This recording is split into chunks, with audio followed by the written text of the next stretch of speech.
Кольцо сдается где-то не у нас.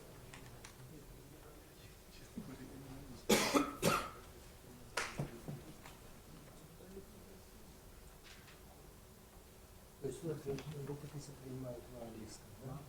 Ну, они и там. Но на самом деле издается на Okay.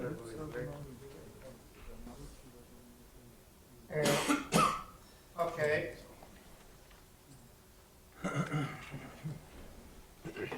So we'll start the afternoon session of the workshop, and our first speaker this afternoon is Johannes Sjöstrand from Polytechnique on tunnel effect for Kramers-Fokker-Planck type operators. Thank you. So I would first like to thank the organizers of this special program and this very interesting workshop for the opportunity to come here and to give a talk.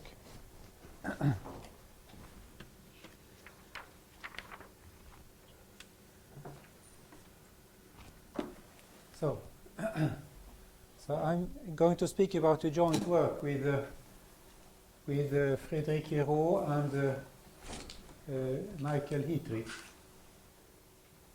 And so recently there has been many works on related, I think, to transport theory. And these deal with second order operators.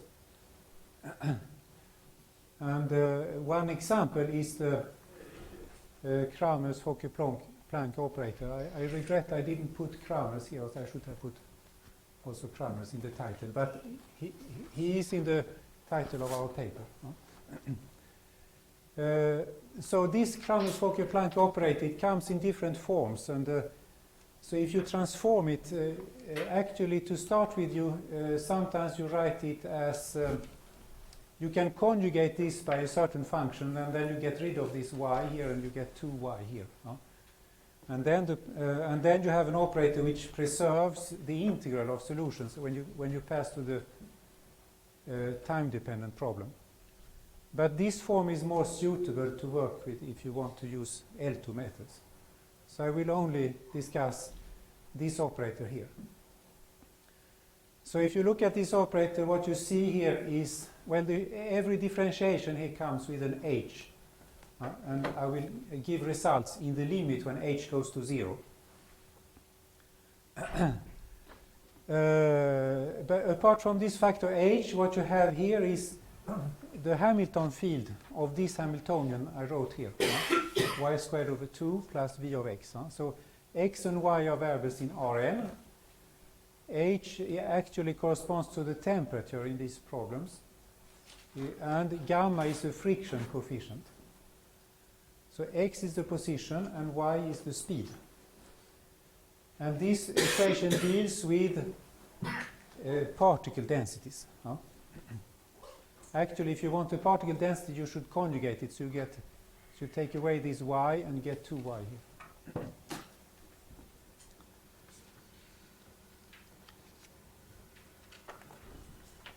So let me put it here.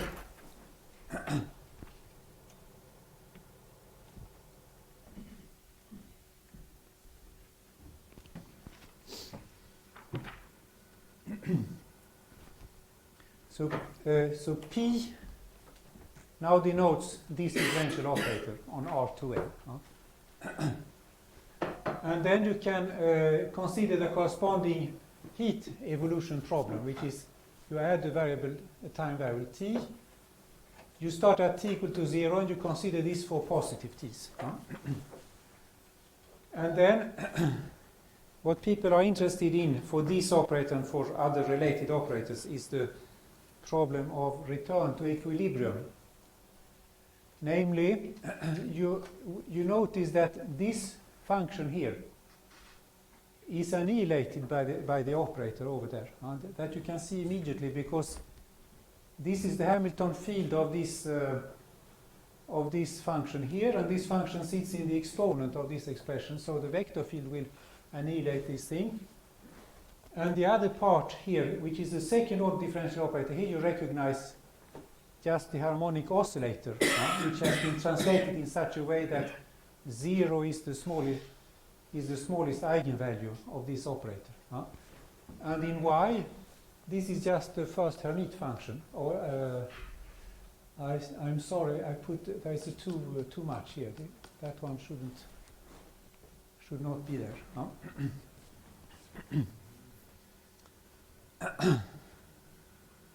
So therefore the problem is how fast, if I now take some other initial value, so here I will have a stationary solution to my evolution equation, and the problem is how fast will solutions in general, will they converge to this function when t goes to infinity, and how fast will this be done? Now there is a related problem, namely to understand such a problem, what you can do is that you try to understand what the spectrum of P looks like.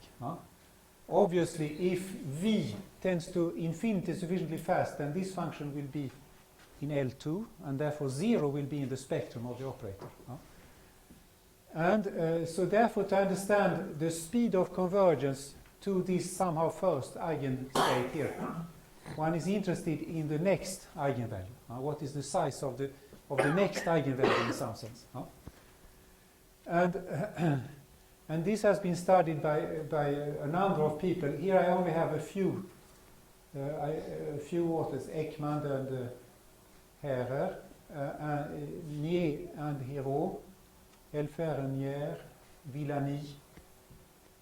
And then with Hero and Stolk, we wrote a paper quite recent about the semi-classical limit of this equation. So our source of inspiration has been principally the works of Nier and Hero, and then also to some extent by Helfer and Nier. And they, the way at least some of these people treat the problem is that they treat this as an hypoelliptic operator. Here you have a second order operator, and you try to treat it as a sum of squares of vector fields, the way Hermander treats hypoelliptic operators. Now our approach will be somewhat different. So we will not prove hypoellipticity.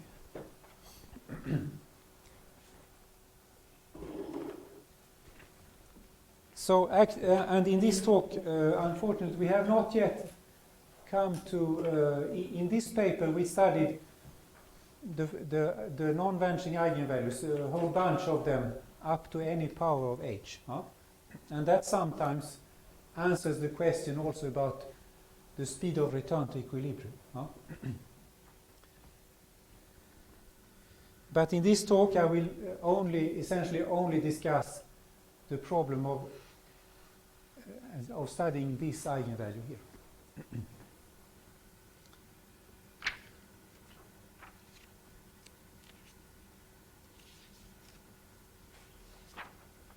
So what is new in this talk? So I mentioned this earlier work with Hero and Stolk, where we actually were able to determine under some assumptions that I will give later on, we determined eigenvalues close to 0 up to any power of h. But sometimes it's quite clear that the second eigenvalue will be exponentially small, and then it's no good to know it only up to any power of h. And then you really want to know the exponential, what is precisely the decay rate in the eigenvalue when h goes to 0.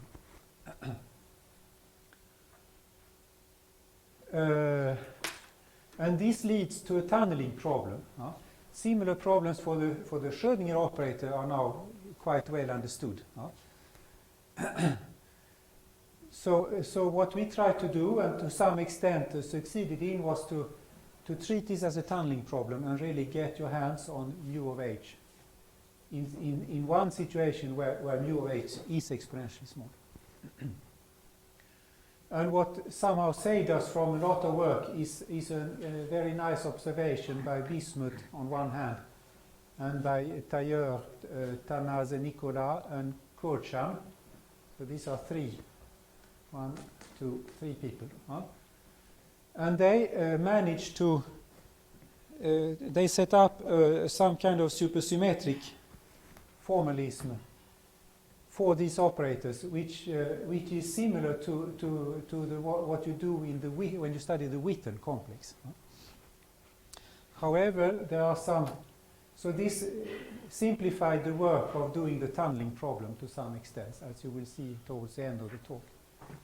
Now there are difficulties also, namely our operator P is, first of all, it's not self-adjoint because this part, here you have a divergence free vector field, so this one is anti-self-adjoint.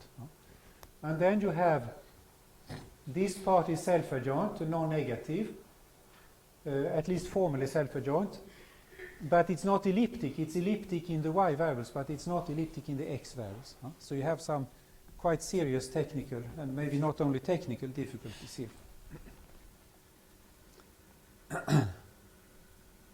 So now I will state the results. So I take my Kramers-Fokker-Planck operator P, and the potential V, I will assume that it's real valued, and that it's derivative of all derivatives of order 2 and higher, that they are bounded. So V can grow at most like x squared near infinity.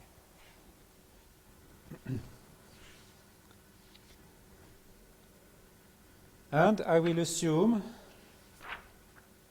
that V, first of all, that the gradient is bounded away from 0 when I'm far away. And that V is a Morse function, so I have only finitely many critical points for V, and the Hessian of V at those points is non-degenerate. Then, under these assumptions, what you can first show, and this was done in the work by Hérault and Nier, and then it was generalized by Elfer and Nier, but here Hérault and Nier suffices. You can show that P behaves like an essentially self-adjoint operator. It means that you start out, you give it the domain, all such functions, and then you close it in the graph norm. And then you get a nice operator, and it's like the self-adjoint extension. This is called an Elmacreative operator. And for this extension, you then want to study the spectrum. So in the work of Hérault and Nier, they had some very interesting results comparing the eigenvalues of the Kramers-Fokker-Planck operator and the Witten Laplacian but what we did with Hérault and Stolk was that we actually, in the semi-classical limit, we determined all eigenvalues up to any power of h in a strip of size ch near the real axis. So if, for instance, v tends to plus infinity, then we know that 0 is an eigenvalue. We also know that the real part of the operator is non-negative, so all eigenvalues have to sit to the right of the real axis. And then we actually determined one by one. I mean, we did not actually compute the coefficients, but we showed that there are asymptotic expansions for the eigenvalues in any such strip. And they will sit in an angle here. You have to increase it a little bit over h infinity because our methods only work modulo over h infinity. So let me state, so this is what we did with Hérault and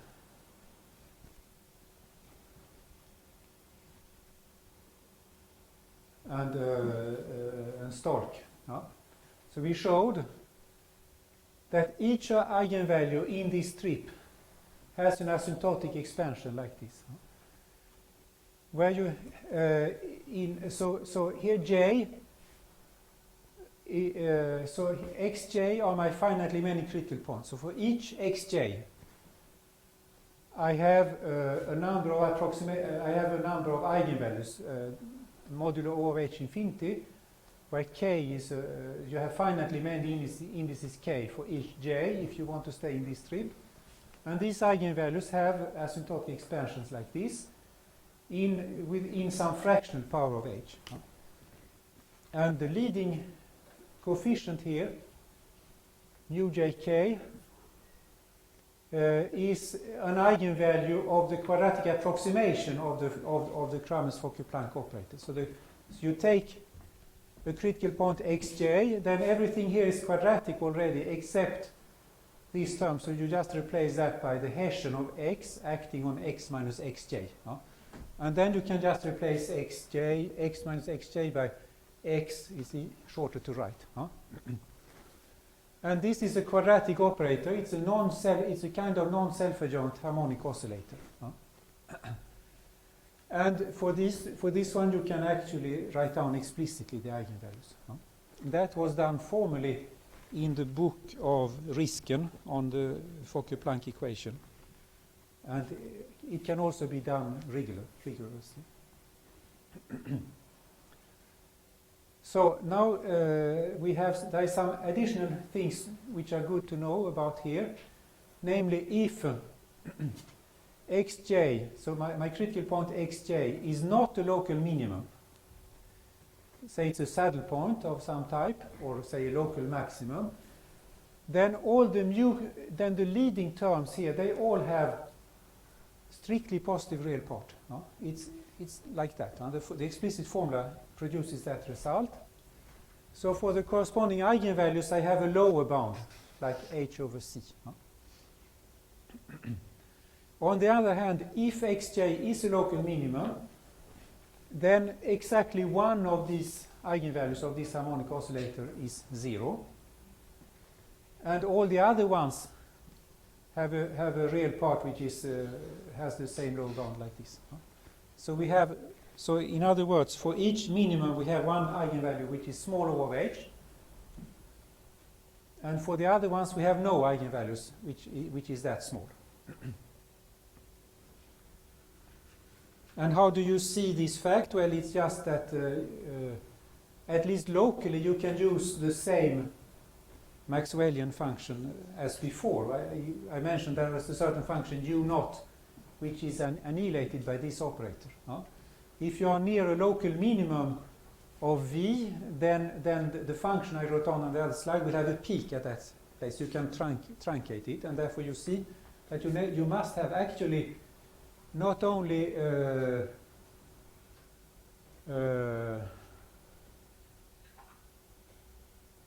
well, so therefore it has to be O of h infinity. Actually, it has to be exponentially small. So somehow to justify also, I will not speak very much about proofs in this talk, but this result uses quite a lot of microlocal analysis. And microlocal analysis, in my opinion, it's the same thing as high oscillation analysis. Or phase space analysis. There are many words for this.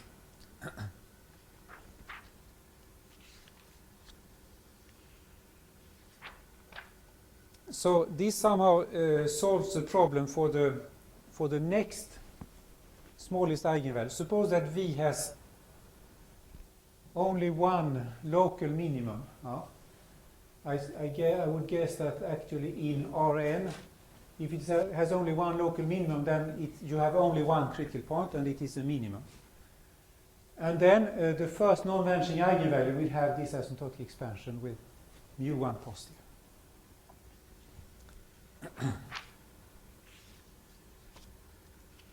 But if you have two local minima or more, then you expect the next non-vanishing eigenvalue to be the second eigenvalue to be non-vanishing, to be exponentially small. And so the new result I would like to discuss today is the following configuration. I assume that V has 3 critical points exactly, 2 local minima, and 1 saddle point. So it's the usual picture of a double well potential. So if I draw here, so V should look something like this.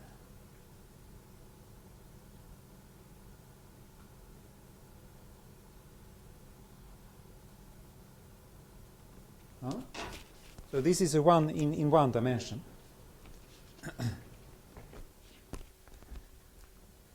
Then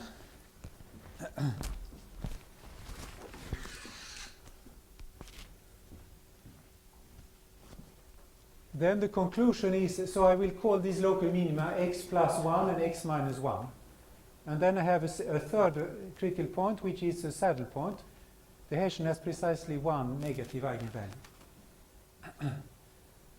Then, if I consider my eigenvalues in the band, in this band here, for a sufficiently large C, and then when h goes to 0, in that band I will have precisely two eigenvalues. That follows from the other result. So I know that 0 will be an eigenvalue, because for such a potential, with the other restrictions, it has to go to plus infinity at infinity. So 0 is a true eigenvalue. And then I have another one, which is O of h infinity by the other result. And now in this situation, actually, what we proved is that mu of h can be written as a sum of two exponentials, e to the power minus 2 s1h and e to the power minus 2 s minus 1h. And sj is just the difference here between v at the saddle point and the corresponding local minimum. So so on this figure here I have the point x minus 1, here I have x naught, here I have x plus 1.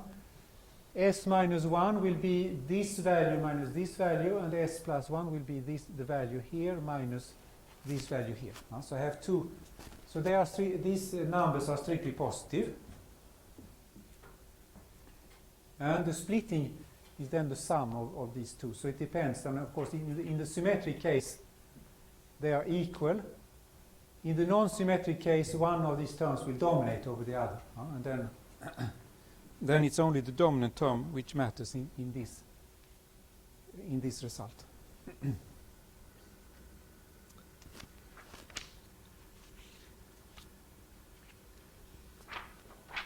And this result actually holds for some more general class of operators, namely a class of supersymmetric operators that I will discuss in the third section here. So I was not planning to speak. I think I will be pretty fast about this.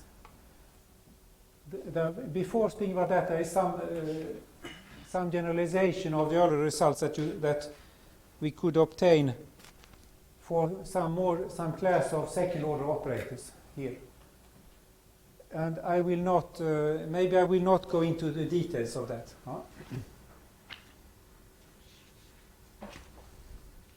So those who have photographic memory, I will show it for 1 second.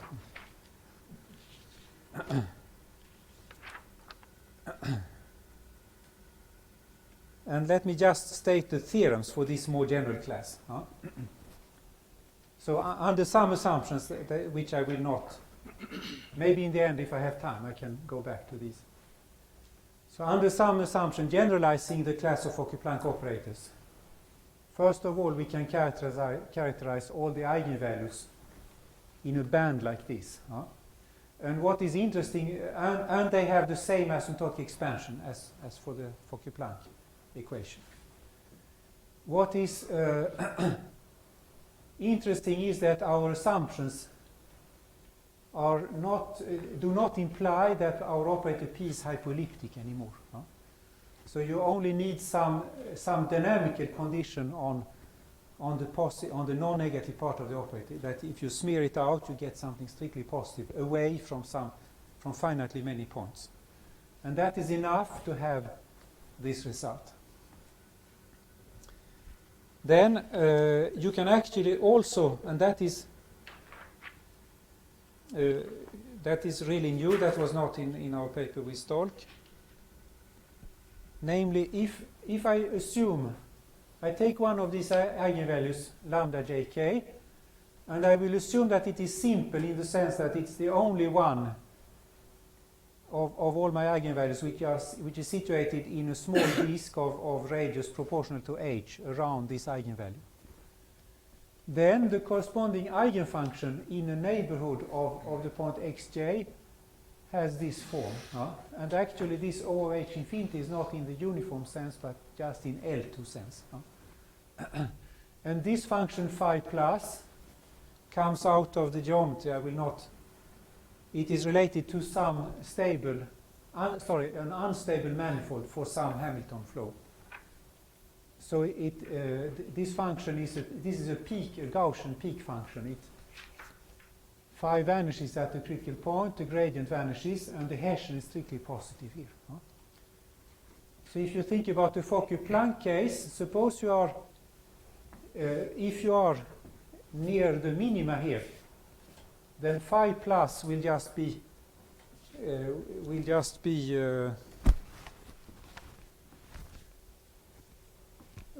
this Maxwellian function that I wrote down explicitly. But if I'm near the saddle point, then my the Maxwellian function does not have the right properties here. And then phi plus is a different function. This is somehow similar to what you do when you study the Witten complex in the semi-classical limit. But it is in some sense interesting here because usually for the Schrödinger operator you have very good control over the resolvent. You know fairly well what is the off-diagonal exponential decay of the resolvent. Since you here have a non-elliptic operator, if you want to study the resolvent, the decay of the resolvent, then you probably have a much more complicated result than this one. So this is that easy just because we are near the critical point xj. So as I said before, the proof of the first theorem uses microlocal analysis, and we need to somehow do some microlocal exponential estimates, very weak estimates. We are not allowed to have a very strong weight because we don't assume analyticity, in order to make the operator as elliptic as possible. It will never be very much elliptic, but you can gain a little bit, and then you can carry out the spectral analysis. So once you have that in order, then you can look at the exponential decay of the eigenfunctions. And here the idea is simply that if I have my class of operators for which I can prove theorems about the eigenvalues, then I look for all conjugations of these operators with exponential weights. And if they still satisfy similar assumptions, then I will have some control over these operators. And that will give me exponential decay estimates, and then I can combine that with WKB techniques that I can justify using my exponential decay estimates. So let me speak a little about the supersymmetry.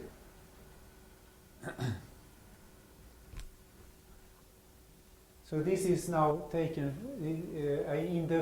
I will follow mainly the framework of Bismuth, but I think this is fairly much equivalent. It uses the language of fermions, and this uses the language of differential forms. And I will explain you in the case of differential forms. And you can have, if you want, you have also a very short survey in the seminar talk by Lebeau about this. So I will treat Rn as a manifold. So I have the tangent space of Rn, which is just Rn, of course, and I have the cotangent space of Rn, which is also nothing but Rn. But this actually works on manifolds also. Much of this works on manifolds, so it's better to state it this way. So I take an invertible map, linear map from the cotangent space to the tangent space at each point, depending smoothly on x. Then A takes a cotangent vector to tangent vector, then I can form the k-fold exterior product of A with itself. That's an operator taking k forms of cotangent vectors into k forms of tangent vectors. So if I have now two k forms of cotangent vectors, then this will, here I get a k tangent vector and a k cotangent vector, and then I have a natural duality between these two. So therefore I get a pointwise real scalar product if I use real k forms here. And this is not a scalar product really, because I have not assumed that A is symmetric, and if I'm not supposing that it's symmetric, then this will not be symmetric in U and V. Nevertheless, you can just go on and do what is done for the Witten complex. So here you have some kind of scalar. You shouldn't call it a scalar product, but I don't have no other name. So I just put a complex conjugate on the second factor. And then if I have smooth k forms, then I can integrate this pointwise scalar product, and then I get a scalar product, a kind of scalar product between my for k forms with compact support. Now if I have an operator taking, so this I can do in all degrees. So if I have an operator Q taking k forms into L forms, say, then I can define the adjoint operator at least taking L forms into k forms by the usual identity here.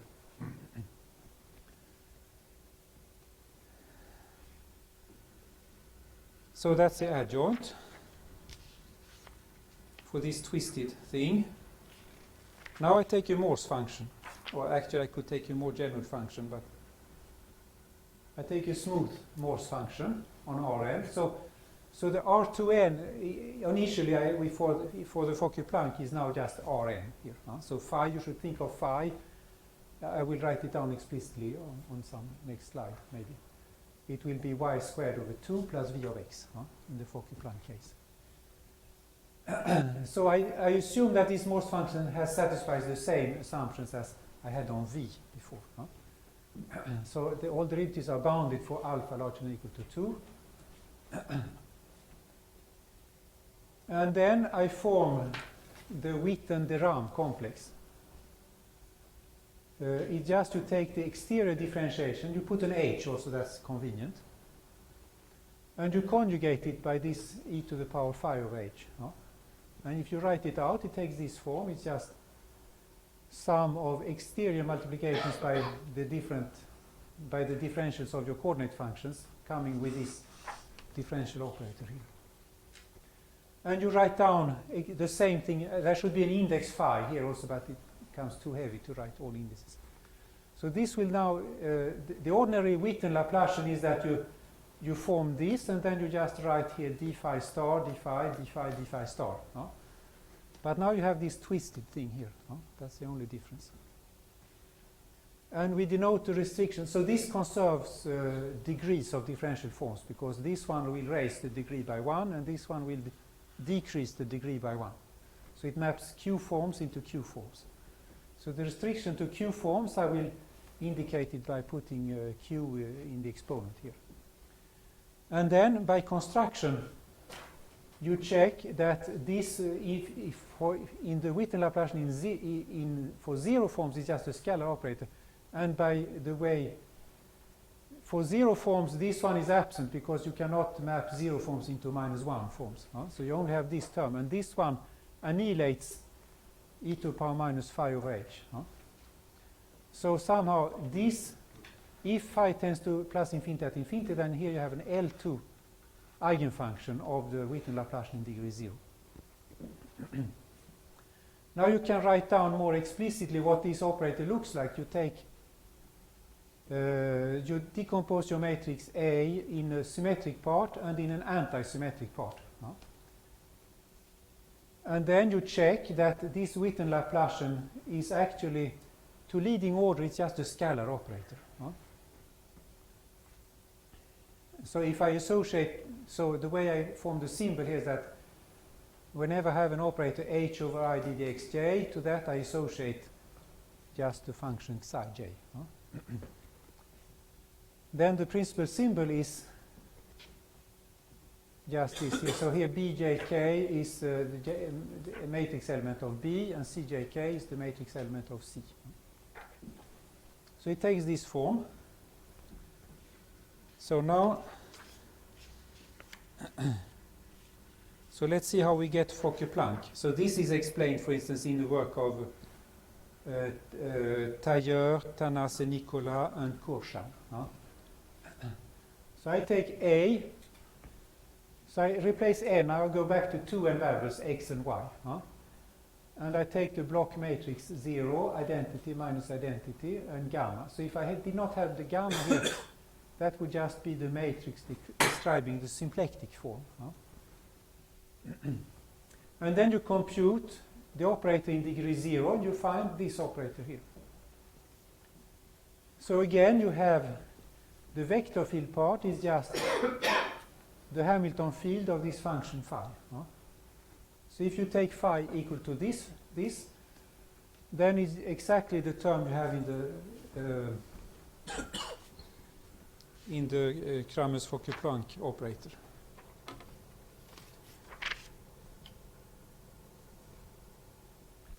It's just this one.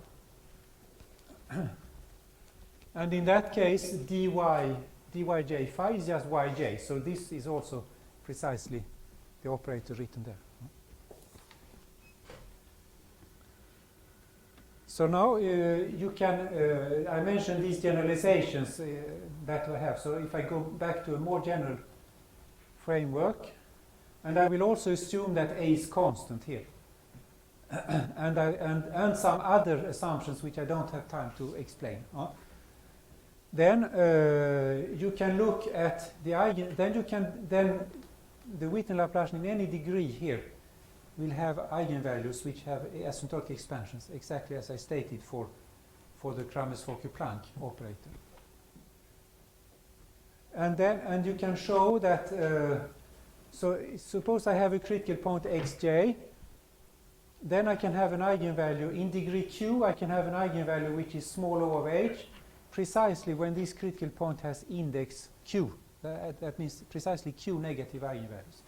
So this is exactly as for the Witten complex, and actually many other even more classical complexes in the theory of complex variables. So in a way, this is of course this Witten complex is somehow close to the way Hermander treats the D-bar complex.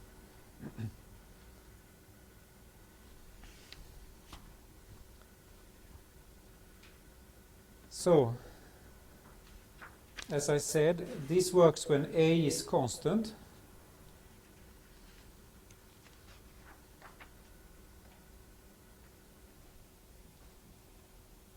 And this is, if I, to get the results on eigenvalues for q equal to 0, I could get away with weaker assumptions, but for some reason, when I go to high degrees, I really need this.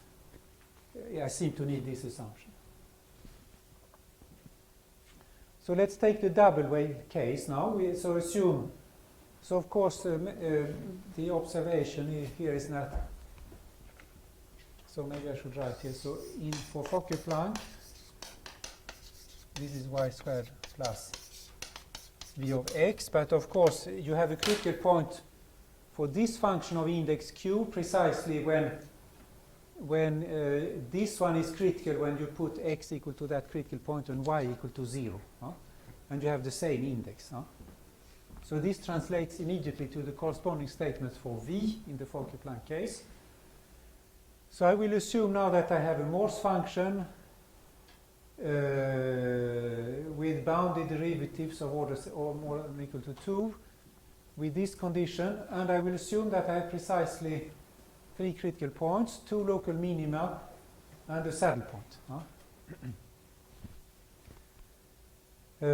So then, therefore, we know by the asymptotic results, modulo O of h infinity, that in degree 0 I will have 2 eigenvalues which are small O of h, actually O of h infinity, and one of them will be 0, and the other one will be O of h infinity.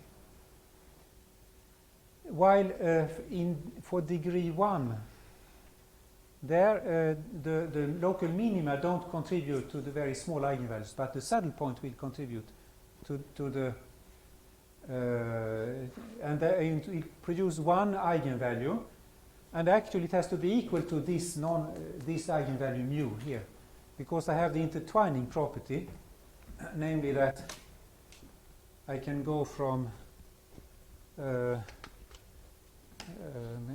let me write here d phi q is equal to minus d q plus 1 d phi, and a similar relation for the adjunct. So therefore, and using that, you can show that you need to have the same eigenvalue. And then I introduced the same quantities. So these are just generalizations of the corresponding quantities in the Fokker-Planck case. And then I will let's draw the potential from viewed from above also. Here. So if I draw a potential, say I'm in at least 2 dimensions, suppose I'm in 2 dimensions, then I viewed from above, I will have here the saddle point u naught, and here I have a local minimum u minus 1, local minimum u plus 1. And then the next result will tell us that I know, so this region, sorry, this is, I would call it d minus 1, and this d plus 1, the open set here.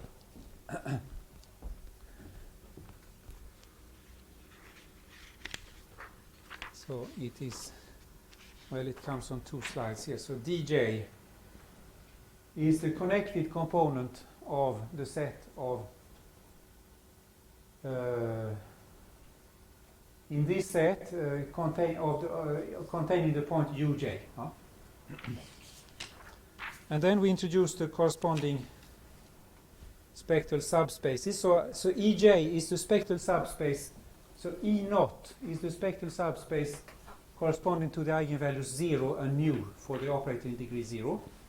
E1 is the spectral subspace for the operator in degree 1. So the dimension of E naught is 2, and the dimension of E1 is 1. And then what you can show is that you have a basis. This space has a basis of 2 functions which have this asymptotic behavior. So Ej, E minus 1 will be concentrated near this well here, and then it remains exponentially small everywhere outside. And E plus 1, same thing. So I really have a good approximation of E minus 1 and E plus 1 until I can get arbitrarily close to this point. And the corresponding result for 1 forms is not so explicit, because it says only that I have a corresponding form with this function phi plus. So it's a form which, so it away from a neighborhood of u naught, it's exponentially small, and in that neighborhood it has this WKB form here. And using this result, now you can show that if you consider the matrix of your of the Witten differential, so the Witten differential will takes you from, oh, here's something wrong. This is wrong. This actually should be the other way around. Yeah, it goes the wrong way. It goes from E naught to E1. So it goes from the 2-dimensional space to the 1-dimensional space, and from the 1-dimensional space E1 to the 2-dimensional space E naught. So so the first one, this one should have a matrix with just 1 line of 2 elements, and the other one has just 1 column. And the third result, which uses the 2 preceding one, is that you can actually determine these matrix elements. And that is an easier tunneling problem. If I were to treat the tunneling problem directly between this and this, I would need to understand the structure of the eigenfunction coming from here in a full neighborhood of this saddle point. And this I avoid because I know on the level of 1 forms I know what the eigenfunction looks like here, and therefore I can compute the tunneling coefficient between these two and between these two, when I go from 0 forms to 1 forms. So that's this result, and then you get the theorem because the eigenvalue mu is just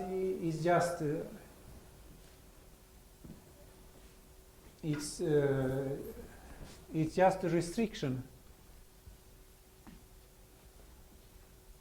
This is simply because my Witten Laplacian will map this space into itself, and the eigenvalue sits there. Or I could get it even more easily. I could look at the Witten Laplacian on 1 forms in this space which is of dimension 1. That would be even easier. Then I would just compose that one with that one, and then I get this expression. And here the symbols coming up here, they are elliptic and real, and moreover you show that they have the same sign. So this one and this one have the same sign, and this one have the same sign. So there will not be any cancellation when you write down this. So that's the way you get the result. So thank you for your attention.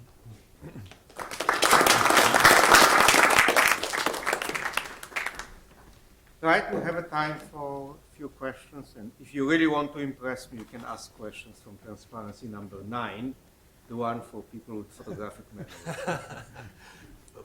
So, I just wanted to ask about the time behavior.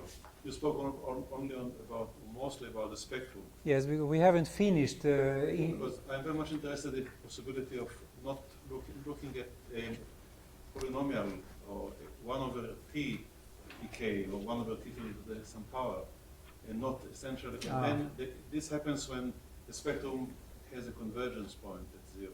Yes, but this is not. The situations we have looked at, we only have discrete spectrum near 0, so we always get exponential convergence. But we have not finished. In the case in the double well problem, we have not yet finished to work that out.